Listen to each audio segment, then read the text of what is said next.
This morning, terror at the Sydney Royal Easter Show. A teenager stabbed to death and another in hospital, a suspect in custody.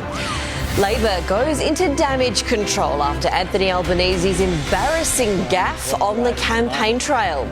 Holiday from hell, Easter plans in turmoil as travellers struggle to get away. Ukraine braces for another Russian assault, troops massing in the country's east. And St Kilda's Paddy Ryder hit with a 2-game ban for careless conduct. This is 7 News with Angie Asimus. Good morning. There's been a tragedy at the Sydney Royal Easter Show. A teenager has been stabbed to death. Another is seriously injured after a fight broke out near the carnival rides. Police were called to the scene around 8 o'clock last night. Paramedics worked to save the young man's life, but he died a short time later after losing a significant amount of blood. Another boy was arrested nearby not long after the incident, and he's being held at Auburn Police Station. The carnival section will remain closed today, and event organisers have offered a refund to anyone who no longer wants to attend today and who cannot attend on another day. Scott Morrison has made the most of the first full day of the election campaign after Anthony Albanese couldn't name the current cash or unemployment rates. Political reporter Taylor Aiken is in Canberra. Taylor, the awkward blunder left the opposition leader scrambling. It certainly did, Angie. Good morning. And certainly not the way that Anthony Albanese would have wanted to kickstart day one of the election campaign. The Labor leader was left scrambling for answers during a press conference in Tasmania, unable to nominate either of the leading indicators of the economy. The questions leaving him stumped, while Scott Morrison was very quick to respond. What's the national unemployment rate? National unemployment rate at the moment is... I think it's 5.4. Sorry, I'm not sure what it is. Well, 0.1% is the cash rate. The unemployment rate, I'm happy to tell you, was 4% and is falling to a 50-year low. Within 3 hours, Mr Albanese issued an apology saying he was only human and he made a mistake, one that the coalition isn't likely going to let him forget, though. Today, Scott Morrison will promise to create 1.3 million jobs over the next 5 years in an attempt to highlight their economic record. Anthony Albanese will spend a second day in Tasmania campaigning in 2 key swing seats. Angie? Thank you, Taylor. There is fresh heartbreak this morning for the family of a Sydney man badly injured in a brawl on the city's eastern beaches. 23-year-old Evander Tuala has died in hospital, his family making the decision to switch off his life support 2 days after the attack. He was allegedly punched and fell to the ground in the early hours of Saturday morning. Family and friends have begun posting heartfelt tributes online. 3 men have been charged over the brawl, including the brother-in-law of Broncos skipper Adam Reynolds, but no one has been charged over the alleged fatal assaults. Travellers are struggling to get away smoothly as the school holiday and Easter periods collide. Passengers have been forced to wait hours to make it through security checks, and there are long lines at major airports right across the country. We're here 2 hours ahead of our flight departure time as per the instructions given. So we're playing it safe. We've come early because we knew the lanes would be long. Hire cars are also in high demand. An average vehicle will set you back $250 in Sydney, almost $400 in Melbourne and more than $600 in Hobart. Ukrainian President Volodymyr Zelensky has warned tens of thousands of Russian troops are poised for a major assault in the east. The country's military commander-in-chief says Ukrainian forces are still holding out in Mariupol nearly 7 weeks after the invasion began. Authorities are warning civilians still living in the Donetsk region to leave ahead of the Russian offensive. Meantime, Austria's chancellor has held what he describes as open, direct and tough face-to-face talks with Russian President Vladimir Putin. An Adelaide teenager who plunged hundreds of people into quarantine at Christmas has walked from court with a $600 fine. Ralph McIntosh attempted to visit a nightclub and coffee shop while infectious in December when he should have been isolating, but maintains he didn't know he had COVID. The nightclub Loverboy claims it lost around $60,000 in revenue from its subsequent closure. A lawyer for McIntosh says the 19-year-old was extremely embarrassed over the incident. An elderly couple has lost everything after fire swept through a Gold Coast caravan park. The blaze broke out in one cabin, completely destroying it, and quickly spread to another in strong winds. 5 people had to be treated for smoke inhalation, but no one was seriously injured. A quick check of sport now, and St Kilda's Paddy Ryder has been hit with a 2-game ban for his bump on Hawthorn's Will Day. The Hawks youngster was subbed out of the game with concussion after the incident. Ben Brown's return for Melbourne is on hold. He was given a 2-game suspension for striking in the VFL.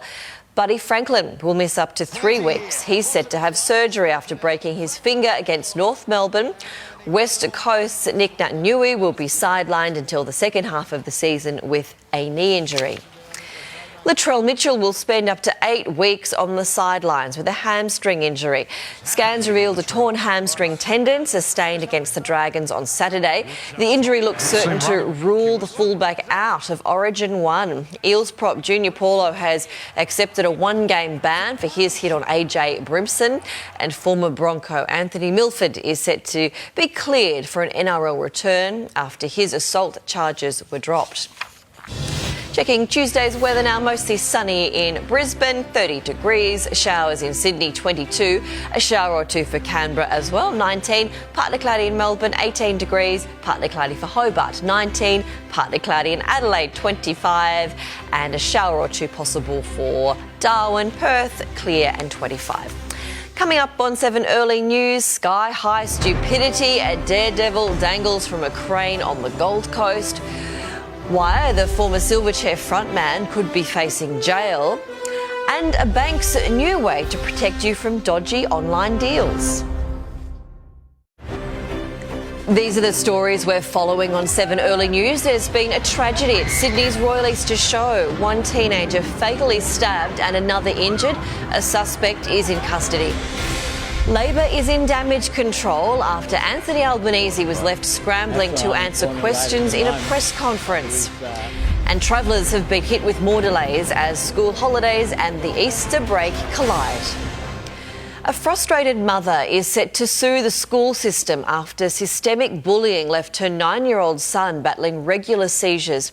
Doctors say trauma he endured at a Perth school has resulted in him developing functional neurological disorders. They'd be rude and they'd push and they touched me. They whacked me and they pulled my pants down. And they threatened other people to hurt me. He's been terrorised daily to the point of saying he wants to die. A new task force is being commissioned to work towards meaningful reform. A flare-wielding man who invaded an NRL match at Shark Park has now been jailed. Climate activist Andrew George was one of several people who forced their way onto sporting fields last week, calling into question ground security and player safety. The 32-year-old is a member of Fireproof Australia, which led a series of blockades on Sydney roads. A magistrate found George was likely to re-offend and sentenced him to 3 months behind bars. Shocking video has emerged of daredevils climbing a construction crane on the Gold Coast. The footage shows one man clinging on with only his legs as he dangles hundreds of metres above the ground next to the Metricon building in Surfers Paradise. People are conducting these activities for notoriety on social media, but it just highlights the absolute risk and the danger. Police say the man could face fines of nearly $3,000 and up to a year in prison for the dangerous stunt. Some areas of Melbourne could see rubbish piling up in the streets as garbage workers go on strike. The workers are taking action over a pay dispute, accusing Cleanaway of being dishonest and disrespectful as negotiations continue for a new enterprise agreement. They're walking off the job for 2 hours on Thursday and next Tuesday. Every year, thousands of Australians are swindled in online shopping scams. Now Westpac has a new way to protect customers from dodgy overseas sellers, automatically blocking transactions that don't seem legitimate. It could potentially save more than $120 million a year. Diet pills, nutrition supplements, online dating subscriptions. Just 3 of the most common online shopping scams. These types of services can be difficult sometimes to really adjudicate true value of if a diet pill is really working or how many particular people might be on a dating website. Now Westpac is trying to tackle those scammers before the damage is done, automatically blocking suspicious transactions from overseas retailers and notifying customers by SMS. Almost all customers, when we let them know that we've blocked it because we have concerns about the merchant, they are quite appreciative. It's then up to the customer to call the bank if they want to go ahead with the purchase. Last year, Australians lost more than $8 million to online shopping scams, with more than 20,000 separate complaints made. Shoppers aged 25 to 34 reported the highest number of scams, while those aged 35 to 44 lost the most money. With scams on the rise, more businesses are stepping in to help, including Telstra, which recently launched an SMS filter to stop scam messages before they hit customers' inboxes. Sharing experiences with friends and family can help. The more we're talking about it, the more it becomes less of a taboo topic. And know the red flags. Are they calling me and creating a sense of urgency? Does it look like it comes from a person of authority? Is it a too good to be true type story? Gemma Acton, 7 News. Former Silverchair frontman Daniel Johns could be jailed after pleading guilty to high-range drink driving. A magistrate has warned him he faces time behind bars after colliding with a van on the Pacific Highway near Newcastle last month. Johns returned a blood alcohol level more than 3 times the legal limit. A sentencing hearing is set for June. Checking finance now. The Dow Jones is trading lower. The Nasdaq is also down more than 200 points. In London, the FTSE 100 fell and Germany's DAX lost. Closer to home, Japan's Nikkei closed more than 160 points lower. Hong Kong's Hang Seng also down. The All Ords finished up 1 and the ASX 200 also ended the session in the green. On the commodities market, gold is trading at $1,951 an ounce. Oil is $94 a barrel. The Aussie dollar buying 74 US cents, 93 Japanese yen and $1.08 New Zealand. Still to come on 7 Early News, Johnny Depp takes Amber Heard to court. We are live to the US next. Sir David Amess's killer found guilty. The jury takes just minutes to decide. And brush with death. A man gets caught on a carnival ride. These are the stories we're following on 7 Early News. There's been a tragedy at Sydney's Royal Easter Show. One teenager fatally stabbed and another injured. A suspect is in custody. Labor is in damage control after Anthony Albanese was left scrambling to answer questions in a press conference. And travellers have been hit with more delays as school holidays and the Easter break collide.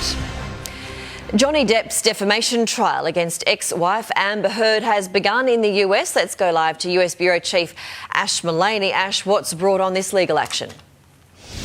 Angie, this is the latest chapter in the couple's messy split. This defamation trial set to get underway today with jury selection.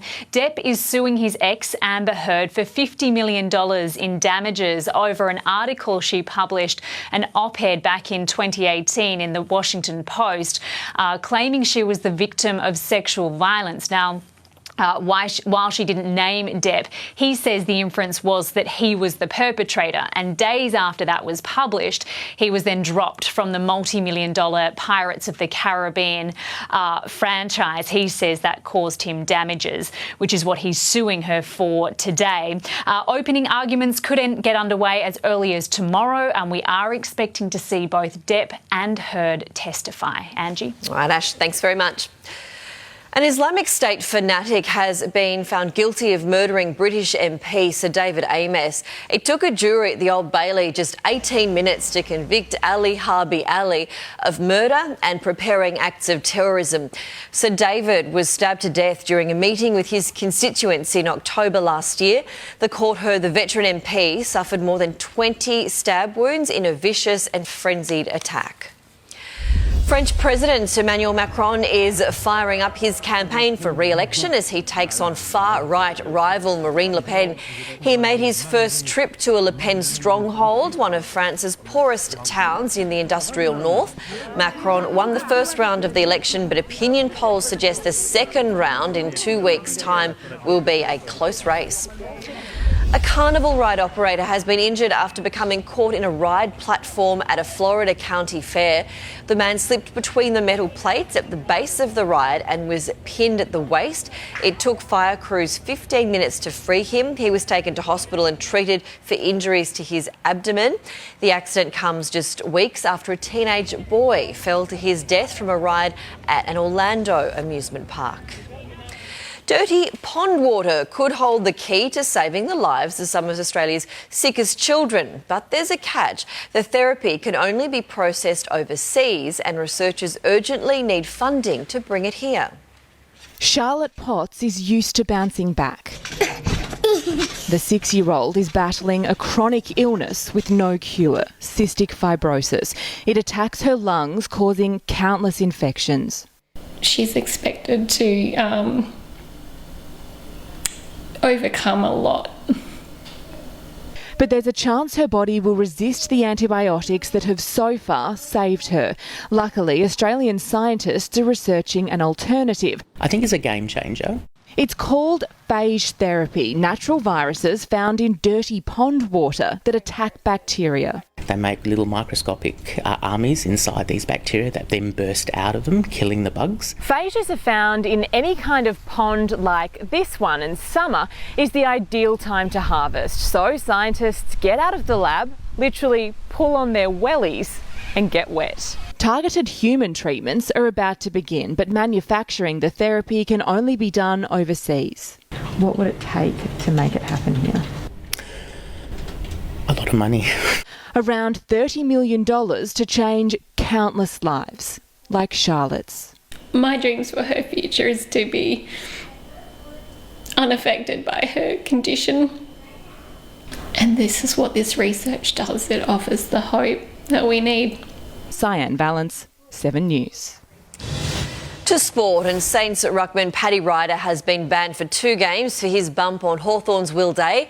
The Hawks youngster was subbed out of the game with concussion after the incident. Ben Brown's return for Melbourne is on hold. He was given a 2-game suspension for striking in the VFL. And Buddy Franklin will miss up to 3 weeks. He is said to have surgery after breaking his finger against North Melbourne.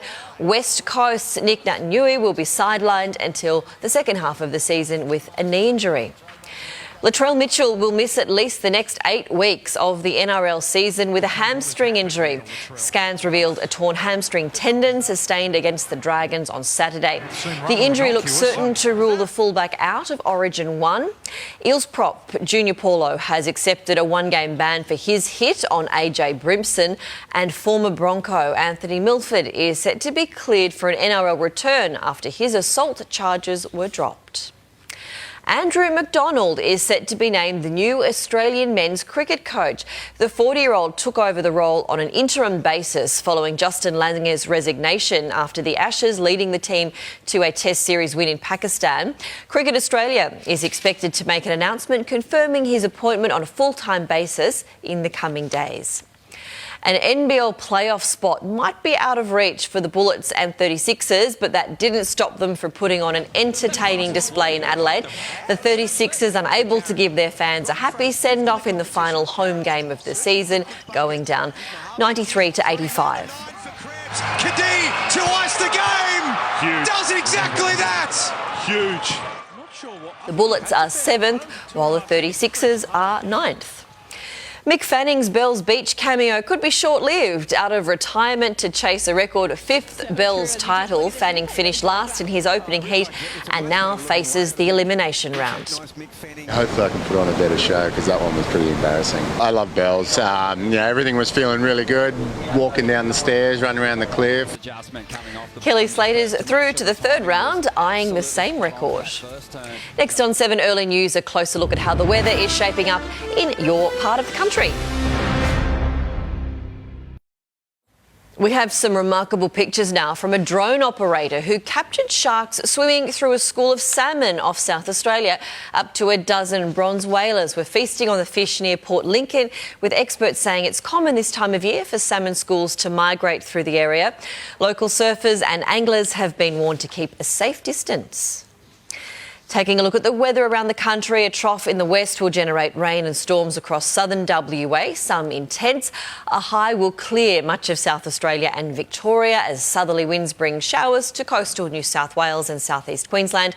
A trough in the north will edge west, taking the heaviest showers and storms with it to the Northern Territory top end. Around the capitals, mostly sunny in Brisbane and 30 degrees. Showers in Sydney, 22. A shower or two for Canberra, 19. Partly cloudy for Melbourne, 18 degrees, partly cloudy for Hobart, 19, partly cloudy in Adelaide, 25, fine for Perth and 25 degrees, shower or two and a possible storm in Darwin and a top of 34. And that is 7 Early News. I'm Angie Asimus. Now it's time for Sunrise with Koshi and Mon. New overnight, Sydney East to show horror. A teenager